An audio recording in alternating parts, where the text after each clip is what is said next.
今日一発目赤山鳥見つけました。この木の根っこみたいなのが噛んでてかなり取りにくくなってますね。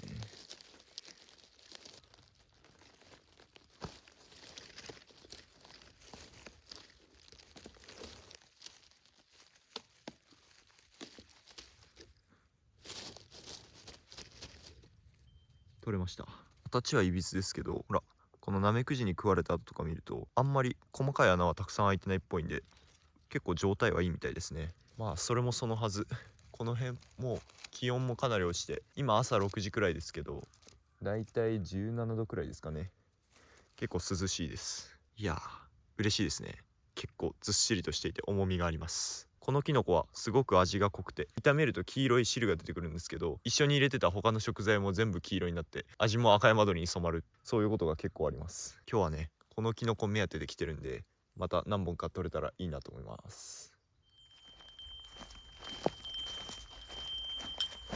もう1本ありました。ここにもちっちゃいのがあるね。2本か。ずんぐりむっくりしててすごく可愛らしい。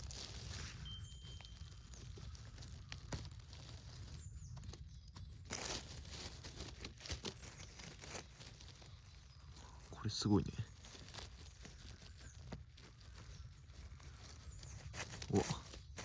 なんか潰れた形してます。頭が取れちゃったわ。面白いね。なんかこういうお菓子ありそう。状態の良さげな陽金2つゲットです。ありました。ここに老金が1個、そしてここに若いのが1個、さらにここにでっかいやつと陽金ですね。わあいっぱい生えてるね。すごい。取れましたね。多少穴開いてますけど、これはねでっかい虫が開けた穴で、そんな大したことはありません。これでちょうど成菌くらいですかね。もう一個。こ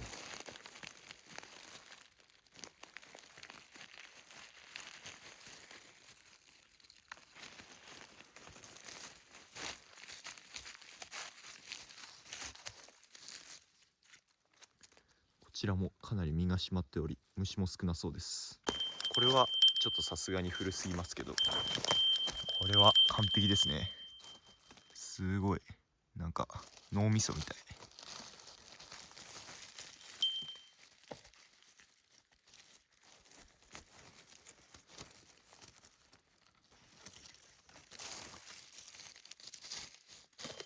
今の場所で全部で3つ取れました。待って、めちゃくちゃでけえのある。やば、見て、僕の手のひらと比べてこの大きさめちゃくちゃでけえ。軽く直径20センチくらいありそうです。赤山鳥はね老金になるとこのようにとてつもなく巨大になってメロンパンみたいな割れ目がたくさんできますね。雨が降るとねこの傘が水を吸収してドロドロになります。こっちはかなり綺麗ですね。これは取れそうです。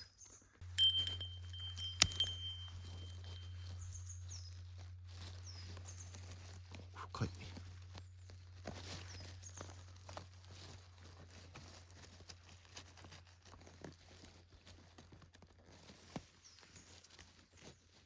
まあこれは成菌になる一歩手前って感じでしょうか。見た感じ穴も少なくて本当にいい個体です。美味しそう。近くになんともう一個生えてました。でっか。これも状態は良さそうですね。取りましょう。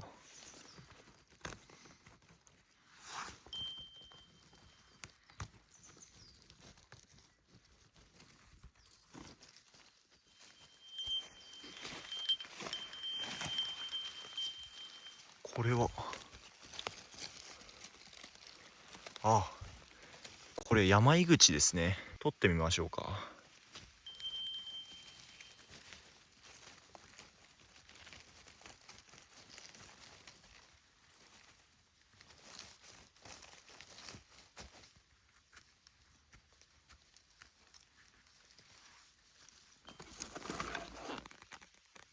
これ山井口ですね。白樺とか箱柳とかの下によく生えるキノコで、この通り傘は黒めの茶色っていうか黒褐色ですかね。柄は白地で細かい黒い斑点がいっぱいついてます。似たキノコに金茶山井口って言って、ほぼ北海道にしかないキノコがあるんですけど、そのキノコは傘がオレンジ色で、もうちょっとでかい個体が多いかなと思います。味もね、山井口は金茶山井口よりは劣ると言われてますけど、それなりに癖がなくて美味しいですね。特に柄が結構硬くしっかりしてるんで食感がいいので僕は好きですね。山井口は加熱が不十分だと中毒するんで気をつけましょう。また赤山鳥の陽金見っけました。頭がナメクジに舐められたのか分かんないですけど、ちょっと欠けてますね。でも物自体はいいです。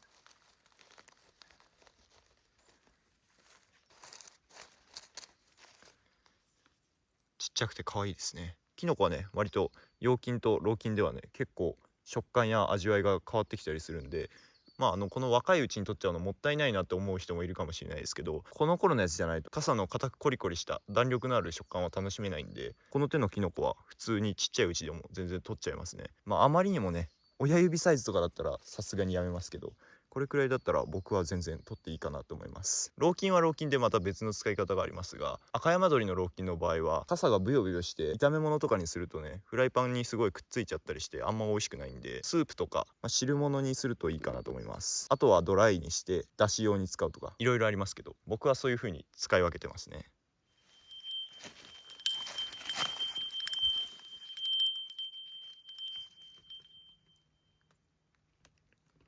これ角しめじですね。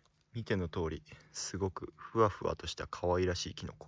傘も柄もぬめりすぎたけもどきに近いような褐色で、ひだはね真っ白です。このひだは成長してもねずっと白いままなんで、それも結構見分けの指標になるかなと思います。主にコナラ、ミズナラや白樺などの倒木から発生しますね。寒冷地に多いキノコで、ここもそうなんですけど北海道とかでもよく見られるかなと思います。このキノコはね別に食べようと思えば食べれるんですけど、特別そんな美味しいかって言われたらそうでもないかな。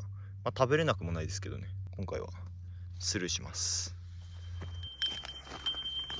低木の枯れ木から薄平竹が生えているのを見つけました。この大きいやついいですね。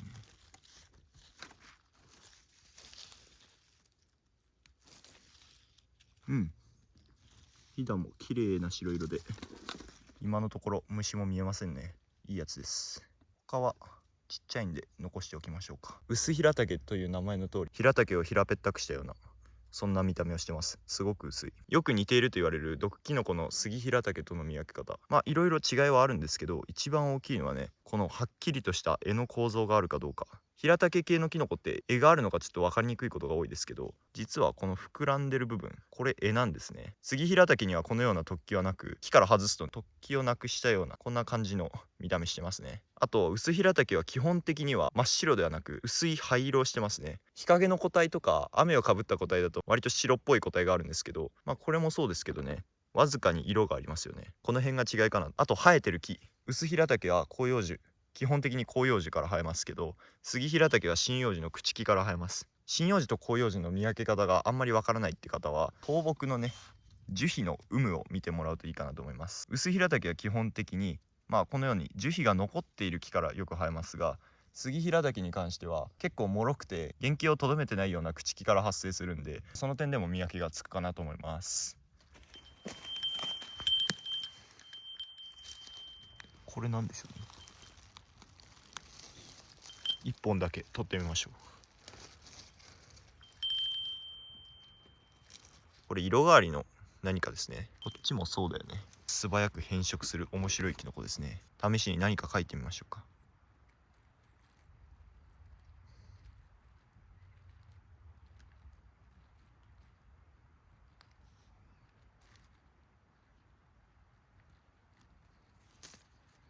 ほら、面白いですよね。素早く生変するんです。これはちょっと虫が多そうだし、正確な種がわからないんでスルーしましょうか。これはさっきのやつと一緒か。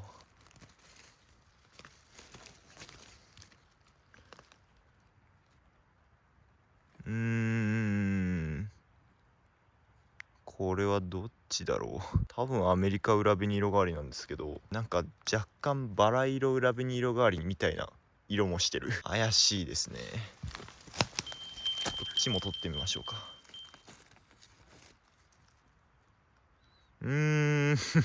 どっちだろう。多分アメリカ裏ビニロガリなんですけどね。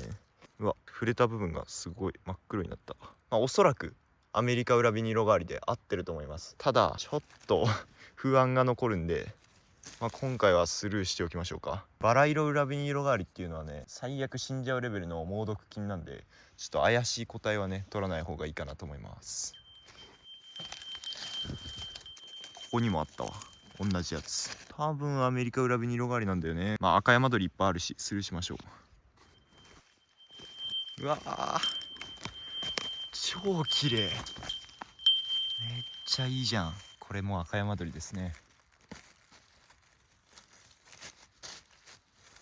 うわー、美しい。お、もう一個あるよ。ここにもありました。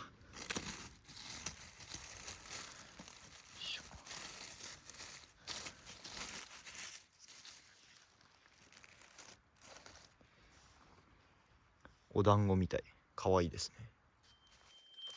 またありました。めっちゃでかい。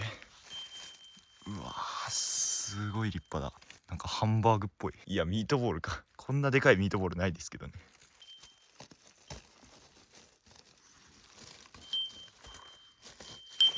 こにももう一個ありました。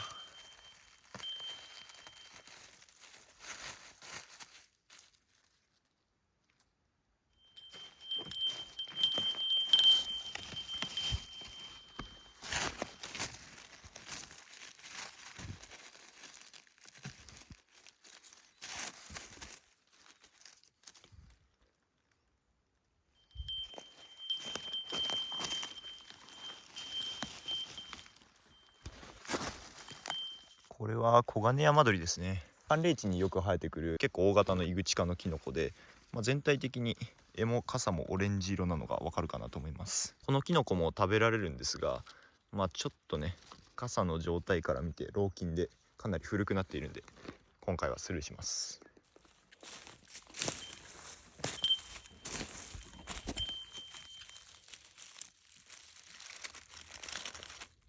これヤギタケですね。秋口に生えてくる石みたいな灰色のキノコで、割と見逃しちゃうことが多いキノコです。傘はね結構脆いんですけど、割と柄の方はしっかりしてて癖がなくて食感のいい美味しいキノコですね。ひだや柄のコントラストがね結構独特なキノコだと思うんで、見ればすぐにわかるかなと思います。虫が入りやすいし、そんなにたくさん取れるキノコでもないんで、割と食べる人自体珍しいかもしれませんね。でも普通に美味しいですよ。これチチタケっぽいですけど、実は微妙に違います。これはちりめんチチタケっていうキノコ。チチタケとの違いはね、この傘にあります。チチタケはね綺麗なビロード状で、特に色のムラなど一切ないんですが、こちらね焦げ茶色の傘にかすれ模様がいっぱいついてるのがわかると思います。ただ食べる分には特に区別する必要はありません。こちらもね乳がたくさん出るし、出汁も普通に美味しいです。今年はねもうチチタケは十分取ったんで、今回はスルーします。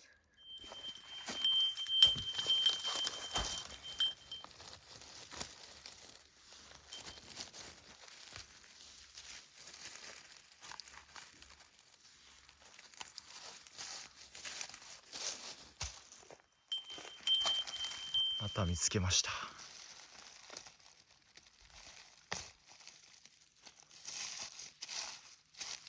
非常に身が締まったいい個体です。待って、やばいこれ。まずここに1本ね。でその後これ1234、そして56、やばい。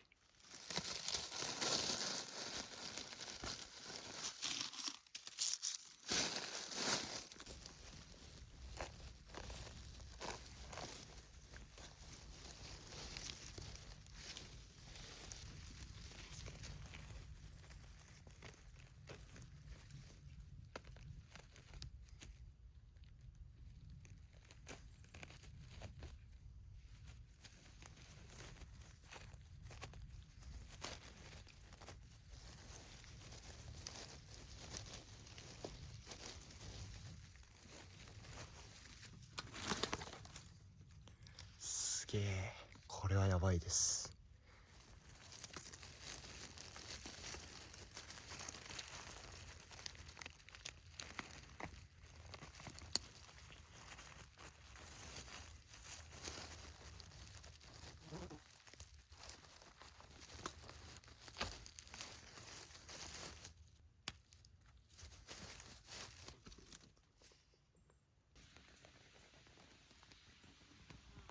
結構な量のキノコが取れてしまいました。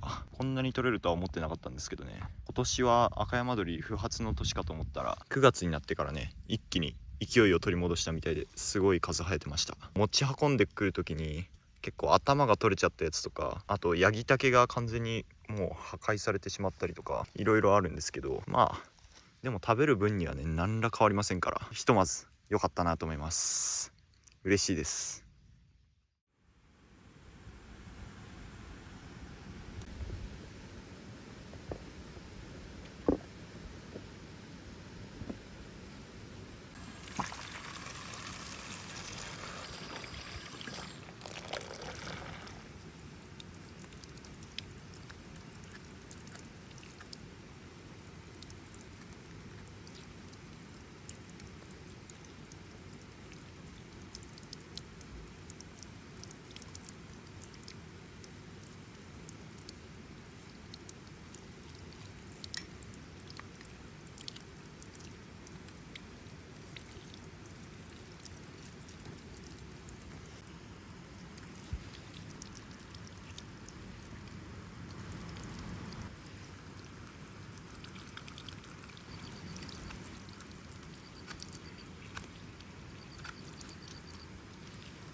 はい、完成しました。今日は天然キノコのリゾットドリア的なものを作ってみました。中はね、キノコのリゾットなんですけど、そのリゾットの上にトマトとチーズを乗せてオーブントースターで焼いてます。トッピングで上にこの綺麗な赤山鶏を乗せてみました。可愛いですね。いただきます。これは楽しみ。まず普通にリゾットをいただきましょう。うまっ、すごい。赤山鶏の出汁がめっちゃ効いてる。調理過程見てもらった通り、ご飯すべて赤山鶏の黄色に染まってましたよね。あの色と一緒にね、この赤山鶏の香りや味、うまみ全部が伝わってます、ご飯に。うまっ。それがね、チーズとめちゃくちゃ合います。チーズと赤山鶏の風味はね、めちゃくちゃ相性がいいですね。じゃあそれぞれのキノコも楽しみながらどんどん食べていきましょうか。これは山井口でしょうか。うん、すごいプルプルしてる。井口科の老菌はだいたいプルプルしますね。このキノコ自体に味はねそこまでないんですが、他の赤山鶏とかコンソメとかの味をねしっかり吸っててめちゃくちゃ美味しかったです。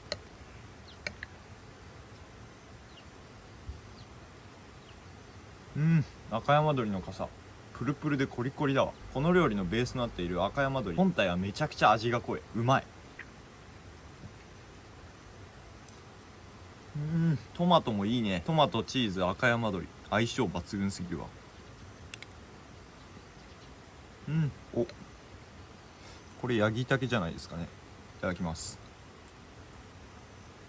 うまい。歯触りがすごくいい。柔らかいけどとろけてプルプルになるっていう感じではない。柔らかさの中に硬さがあるっていうのかな。矛盾してるように聞こえますけど、そんな感じ。ちょっと言葉に表すのが難しいですね。でもねめっちゃ美味しい。柄はホクホクですね。赤山鶏傘はプルプルしてるんですけど、柄はね結構ホクホク感というかそういうのがありますね。同じキノコでも時期や部位が違うだけで結構味わいが変わってきたりして面白いです。うまい。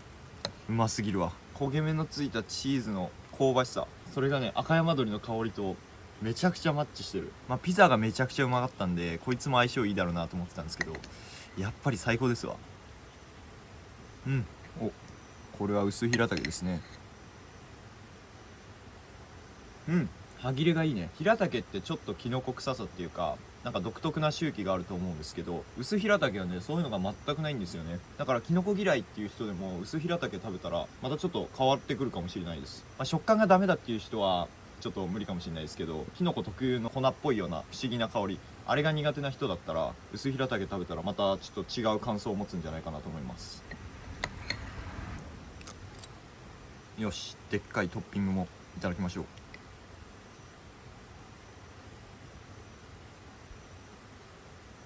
炒めたりせずに生のやつをそのままスライスして乗せて焼いただけですから、味の凝縮具合が半端ない。余計な水分も飛ばして旨味だけ全て残したっていう感じ。やばい。山井口の絵も取ったばかりの時はねめちゃくちゃ硬いんですけど、火を通すと随分と柔らかくなって食べやすくなりますね。ほのかに繊維が残ってるような感じがね、いかにもキノコらしくていい食感ですね。